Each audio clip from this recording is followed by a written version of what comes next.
Of course, you brought up many very interesting and provocative ideas here, as you have, of course, in your many thousands of pages of writing and written work.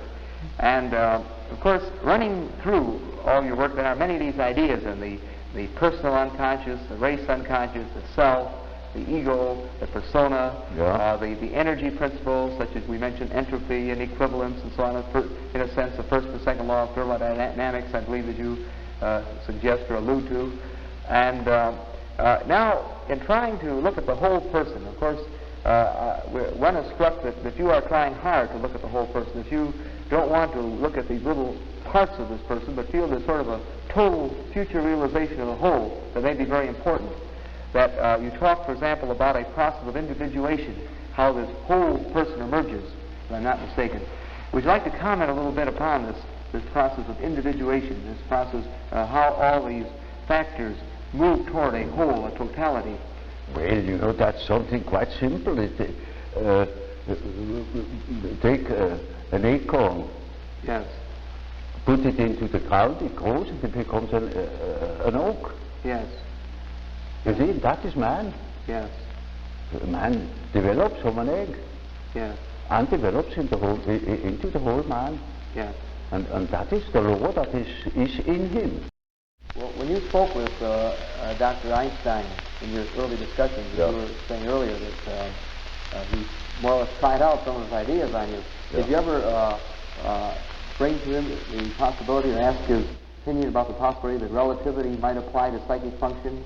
Did you ever discuss that particular point? Well, you see, you know how it is. That a man is so concentrated upon his own idea, yes, and when he is a mathematician, yes, on top of everything, yes, then you are not welcome. Yes, that's right. What year was it that you were friends with Einstein? When? Well, I wouldn't call myself a friend. I was simply the host. No. What year was it? And I tried to listen and to understand. And so there was little chance to insert some of my own ideas. Yes. Was this after he'd already formulated the relativity theory, or just before? It was just when he worked on it. Just when he was working on it? Yes. That is very interesting. Right in the beginning. Yes. Yes. It was very interesting. Yes. Very interesting. In your dealings with Professor Toynbee, you know, we were discussing that you knew him, had contact with him. Have you gotten rather interested in his ideas of history? Oh yes, you see his ideas about the life of civilizations. That is ruled by archetypal forms. Yes. And Toynbee has seen that what I mean by the historical function of archetypal developments. I see. See, that is a mighty important determinant of human behavior. Yes. That lasts for centuries or for thousands of years. Yes. And expresses itself in symbols. Yes. Yes. Sometimes symbols you would think nothing of it. For instance, you know that the Russia, the Soviet republics, have that symbol of the red star. Yes. Now it's a five-ray red star. Yes. America has the five-ray white star. Yes. They are enemies. Yes. And can't come together. Now, in the Middle Ages, for about at least 2,000 years, the red and the white is the couple. I see. That is ultimately destined to marry each other. Yes. Yes. I see. Very, very interesting. You see? Very interesting. Yes. And so, America is a sort of matriarchy, in as much as most of the money is in the hands of women. Yeah, right. And Russia is the land of the little father. Yes. You see, that's the patriarchy. Yes, very, very interesting. And so it is father and mother, you know. The white woman, in Middle East they call it the white woman, the femina candida, and the servus rubeus, the red slave. I see. Yes. Yes. Now, so it was going to happen. yes, The two lovers that quarrel with each other. Yeah. I was about to ask you a little bit about what seems to be a very fundamental part of your writing and your ideas, and it's encased in the term mandala. Yeah. Now this seems to be sort of an ultimate realization, direction, and I would certainly be most interested in hearing your observations on this idea. Well, mandala is just one typical archetypal form. Yes. It is what they call in alchemy the quadratura circuli, yes. the square in the circle, yes. or the circle in the square. Yes. And it is an age-old symbol. Yes.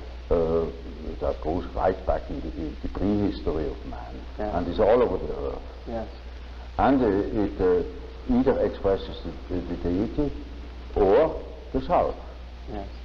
And these two terms are psychologically very much related. Yes.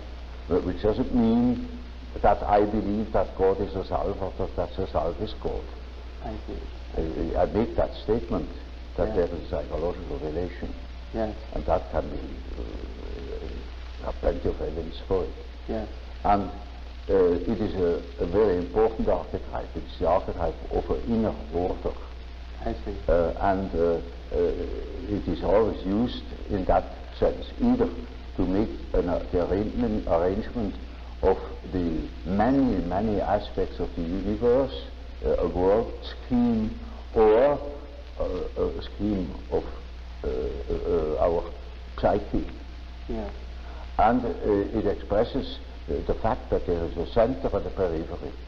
Yes. And it tries to embrace the whole.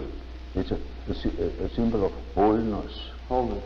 So you see, in a moment where, say, during a treatment, when there is great disorder and chaos in a man's mind, yes. Then this symbol can appear as in the form of a mandala in a dream, or when he makes imaginary fantastical drawings or yes. something of the sort. There it spontaneously appears as a compensatory archetype, bringing order, showing the possibility of order. So sort of direction, a goal. Centeredness. Yes. Centeredness, yes. And it means a center which is not coincident with the ego, but with the wholeness. It is wholeness. Yes. Our wholeness, which I call the self. Yes. This is the term for wholeness. Yes. And I am not whole in my ego. My ego is a fragment yes, of my personality. Total self, yes. So you see that the center of a mandala is not the ego, it is the whole personality. The whole self. The center of the whole personality. Yes. And it plays a very great role in the East, for instance. But in the Middle Ages equally. Yes. And then it has been lost, it has been thought of as a mere sort of allegorical, decorative motive.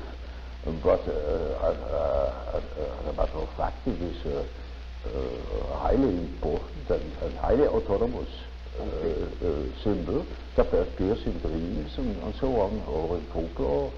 Yes.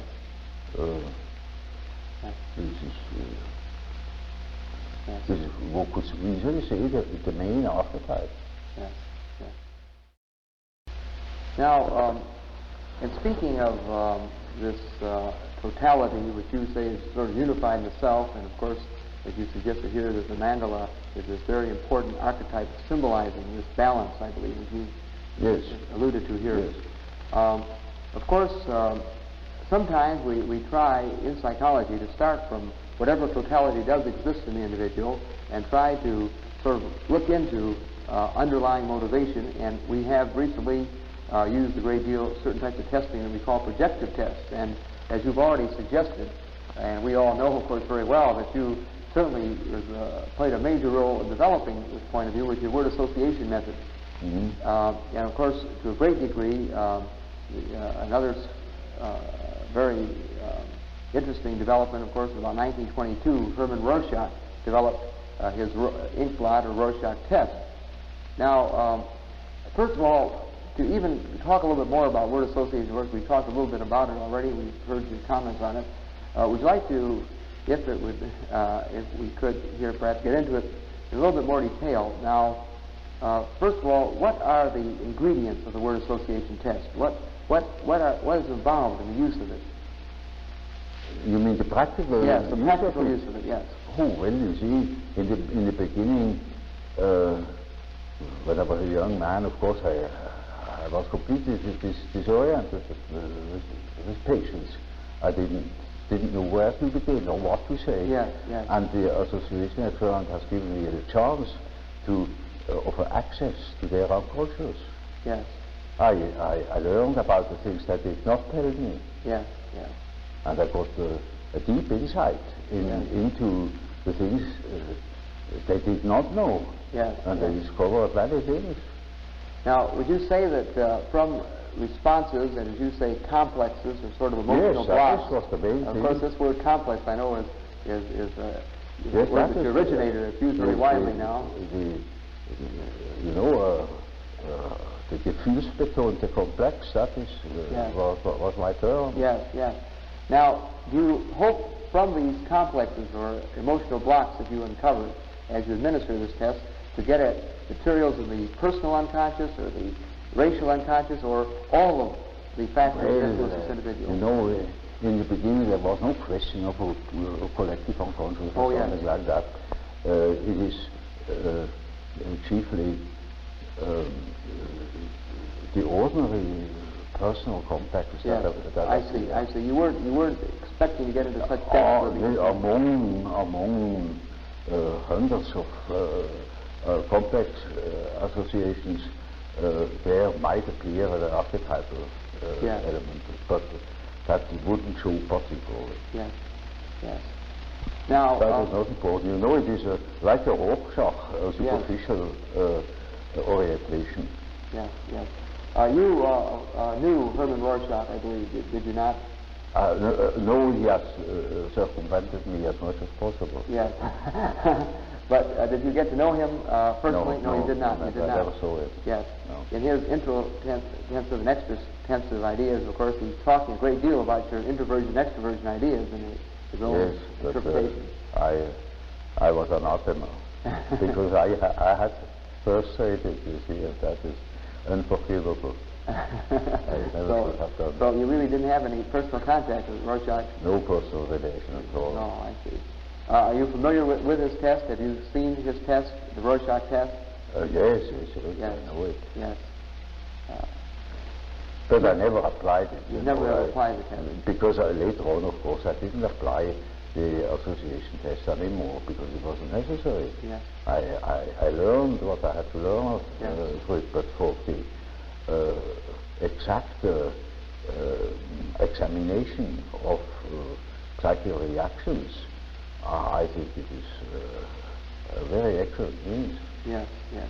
Well, would you say, for example, that the practicing psychiatrist, the clinical psychologist, or the practicing psychiatrist could use the projective tests like the Rorschach? For instance, for the education of a psychologist.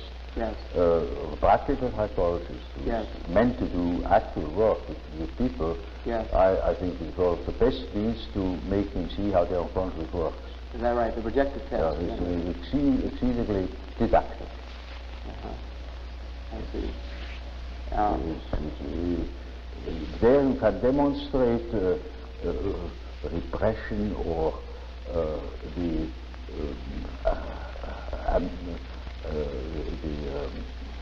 amnestic phenomena, the way in which people cover their emotions, and so on. Yes, yes. It is like an ordinary conversation, but seen and measured in its principles. Yeah. And that makes it so interesting. Yes. You observe all the things you observe in the conversation. Yes. For instance, you ask people something, you discuss certain things, and you observe little hesitations, mistakes in speech, certain gestures. All that comes to the foreground indeed, and measurable, you know, Yeah. in the experiment. And so it is. I think I don't overrate the didactic value of it. I think very highly of it. Yes. Yes, and we still use it in the education of young aliens. Yes, use it, I think. Oh, you see, for instance, if I had a case that doesn't want to talk, I can make such an experiment that I find out a lot of things through the experiment. Yeah. I have, for instance, discovered a murder. Is that right? Oh, Would you like to tell us a little bit more how this was done? you have that lie detector in the United States. Yes. Well, that is the association test I have worked out with the psychosomatic phenomenon. I see. And we have done a lot of work also with the pneumograph to show the decrease of the volume of breathing under the influence of a complex. I see. That is one of the reasons of a tuberculosis that arises from such a condition. People have a very shallow breathing, don't ventilate the apices of the lungs anymore, and get a tuberculosis. Half of the tuberculosis cases are psychic. Yes. Of course, this matter of psychic tubercular cases and so on, of course, gets us into a particularly interesting special case of motivation that we're talking a lot about in the United States today, and I'm sure that is of interest to you also. This is the whole area of psychosomatic medicine, the way our unconscious, emotional elements of the total personality. I have seen quite a lot of astounding cures of tuberculosis, chronic tuberculosis, by analysis, where people learn to breathe again. But it wouldn't have helped them if they had learned to breathe normally. That wouldn't have helped. But understanding what the complexes was, that has helped them. Yes. Well, when did you first become interested in the psychic factors of tuberculosis? Was it many years ago? When did you first become interested in the psychic factors of tuberculosis? Well, I was an alienist to begin with. I was always interested. Yes, you were. Always interested, naturally. Yes. Now, of course... presumably because I understood so little of it. Yes. Or I noticed that I understood so little. Yes. Now, the point that this leads to very logically is the point I started making a moment ago. I'm sorry to interrupt you.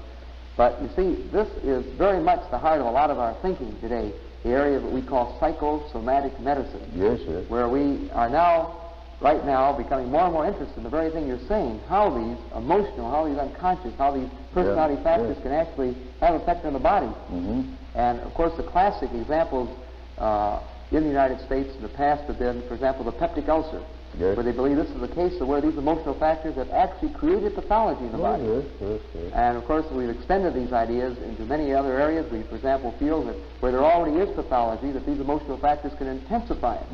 Not only can it create it, but it can intensify existing pathology. Or sometimes there may be actually symptoms of pathology without these patterns. Now, for example, many of our physicians, or as you say, alienists in America, say that 60 or 70% of their patients are not individuals who have anything that really physically is wrong with them, but they have disorders that are of psychosomatic origin. Yeah, that's well known. Well, yes. Known since more than 50 years. Yes. But the question is how to cure them.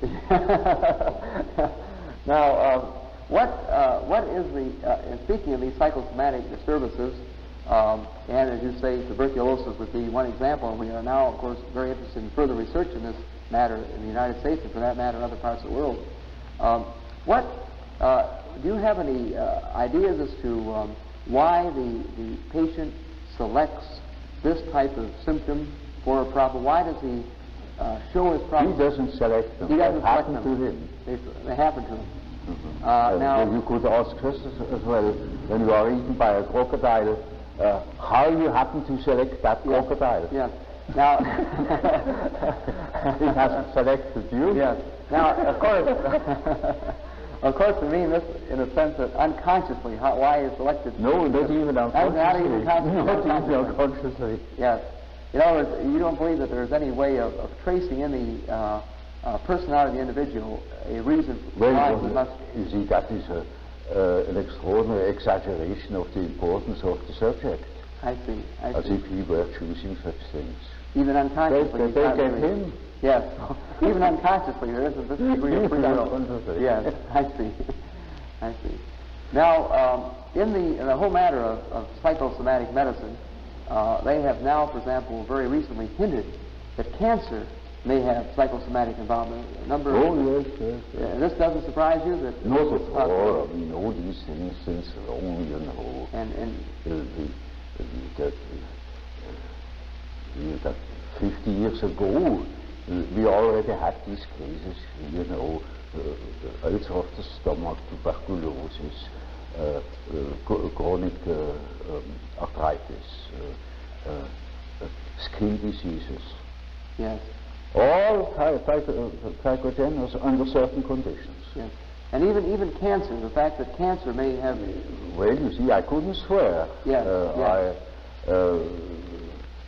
But I have seen cases where I thought now I should wonder whether there was not a psychogenic reason for that particular ailment. Yes. It came too conveniently.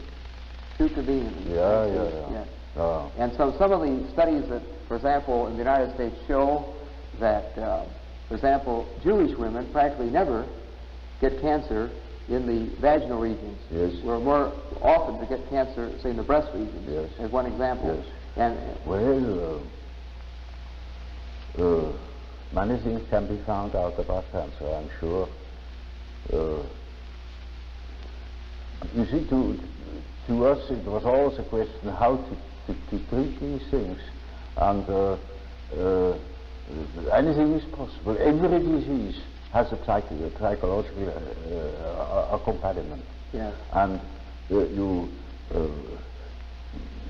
all depends, perhaps life depends upon it, whether you treat such a patient psychologically in the proper way or not. Yes. That can help tremendously. Yes. Even if you cannot prove in the least that the disease itself is psychogenous. Yes. Or you can have an infectious disease in a certain moment of a psychical ailment or predicament. Yes. Because you are particularly accessible to an infection. Yes. Because angina is such a typical psychological disease. Yes. Yes. Yet it is not psychological in its physical causation. Yes. Yes. It's just an infection. Yes. But why then? Well, it was a psychological moment. Yes. Yes. And you see, when it is established and there's high fever and an abscess, you cannot cure it by psychology. Yes. Yes. Yet it is quite possible that you can avoid it by a proper psychological attitude. Yes. Yes. So all of this interest in psychosomatic medicine is pretty old stuff to you. You've been watching this for a long time. These things are known here long ago. Yes, yes. And so you're not at all surprised by the new developments. Well, for instance, yes. the toxic aspect of schizophrenia. Yes. I had published it 50 years ago. Yes. Just 50 years ago. Yes. Now one discovers it. Yes. You see, you are far ahead in America with technological things, but in psychological matters and such things, you are 50 years back. Yes. You simply don't understand it. And that's a fact. I'm sorry, you see, I don't want to, as a general collective statement, yes. you know, you simply are not yet aware of what there is. Yes. There are plenty more things than people have an idea of. I told you that case of that theologian who didn't even know what a horoscope was and thought it was esotericism. You see, everyone who says that I'm a mystic, you know, is just an idiot. Well, he doesn't understand the first word of psychology.